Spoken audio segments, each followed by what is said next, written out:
So on the topic of my graft, so typically when you have someone that was on dialysis, they get the transplant. Now they're not on dialysis anymore. Typically, you keep the graft. Now, it's a case by case basis. Some people will just bitch until it's removed. If you have good veins, you can also get another one, but there's variables to that. You know, like if you take the graft out and the kidney fails within like 3 months of you having it, now you have to go back on dialysis real fast. Now you got to go through the whole surgery. So I have a graft, not a fistula. Fistulas are made of your own blood vessels. Grafts are artificial. So with that process, fistulas have to grow. Right? With grafts, they have to heal. So if you're just like, hey, listen, I got the kidney transplant. I'm a normal person now. I don't want this thing in my arm. You get rid of it. Okay? Your arm is normal now. Something happens. There's a complication with the transplant. Now you have to go back onto emergency dialysis. Now, if you have good veins, they can either give you a new fistula, which will take weeks to grow, or they can give you an AV catheter.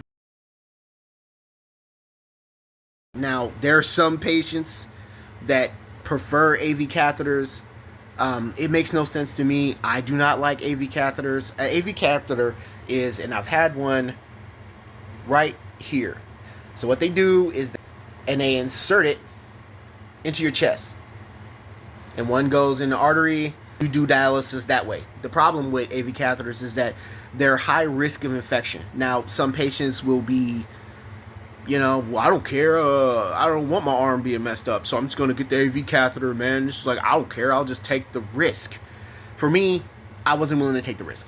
I've had terrible infections before. I've had at least 2 sepsis infections, and those were not fun experiences for me. And the last thing I want to do is go through another infection of any kind. So in my case,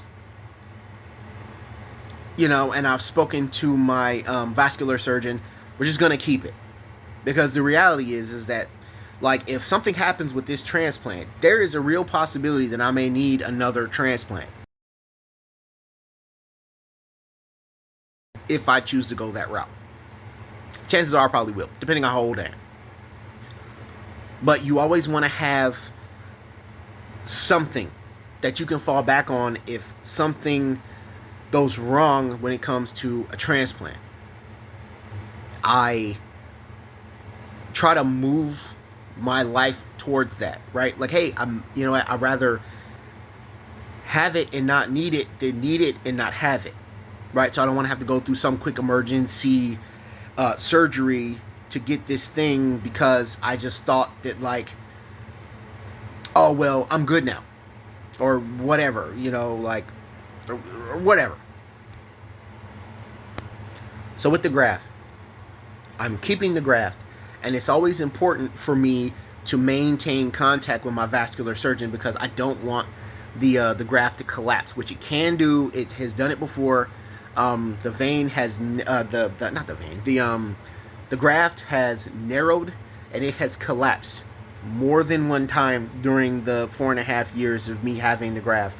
I actually had this graft that I have right now. I actually had needed this replaced because it completely collapsed and they couldn't save it.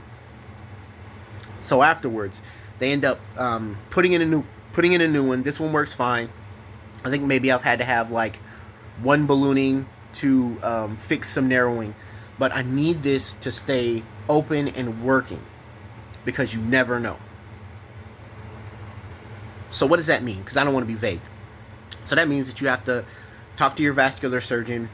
You have to get EKGs and imaging done to take for the vascular surgeon to take a look to see if there's any narrowing, to see if there's any problems. If so, they're going to go in, they're going to balloon it back open, possibly put in stents.